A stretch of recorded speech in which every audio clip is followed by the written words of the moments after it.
اور ایوب کو یاد کرو جب انہوں نے اپنے پروردگار سے دعا کی کہ مجھے تکلیف پہنچی ہے اور تو سب سے بڑھ کر رحم کرنے والا ہے، تو ہم نے ان کی دعا قبول کر لی اور جو ان کو تکلیف تھی وہ دور کر دی، اور ان کو بال بچے بھی عطا فرمائے اور اپنی مہربانی سے ان کے ساتھ اتنے ہی اور بخشے۔ اور عبادت کرنے والوں کے لیے یہ نصیحت ہے، اے انسان تو اپنے پروردگار کی طرف پہنچنے تک خوب تکلیف اٹھاتا ہے، پھر تو اس سے جا ملے گا۔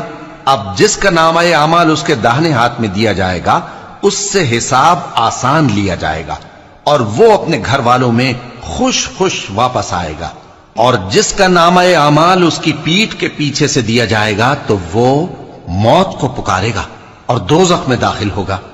وہ اپنے اہل و عیال ہی میں مگن رہتا تھا، وہ تو خیال کرتا تھا کہ اللہ کی طرف لوٹ کر نہ جائے گا، کیوں نہیں؟ اس کا پروردگار تو اس کو دیکھ رہا تھا۔ اور جب ان میں سے کسی کو بیٹی کے پیدا ہونے کی خبر ملتی ہے تو اس کا منہ غم کے سبب کالا پڑ جاتا ہے اور وہ اندر ہی اندر گھٹنے لگتا ہے، اور اس خبر بد کے سبب جو وہ سنتا ہے لوگوں سے چھپتا پھرتا ہے، سوچتا ہے کہ آیا ذلت برداشت کر کے لڑکی کو زندہ رہنے دے یا زمین میں گاڑ دے۔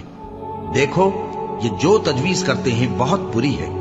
جو لوگ آخرت پر ایمان نہیں رکھتے انہی کے لیے بری مثال ہے، اور اللہ کو صفت اعلیٰ زیب دیتی ہے اور وہ غالب ہے، حکمت والا ہے۔ کہو کہ اگر تم جانتے ہو تو بتاؤ کہ زمین اور جو کچھ زمین میں ہے سب کس کا مال ہے؟ جھٹ بول اٹھیں گے کہ اللہ کا۔ کہو کہ پھر تم سوچتے کیوں نہیں؟ ان سے پوچھو کہ 7 آسمانوں کا کون مالک ہے اور عرش عظیم کا کون مالک ہے؟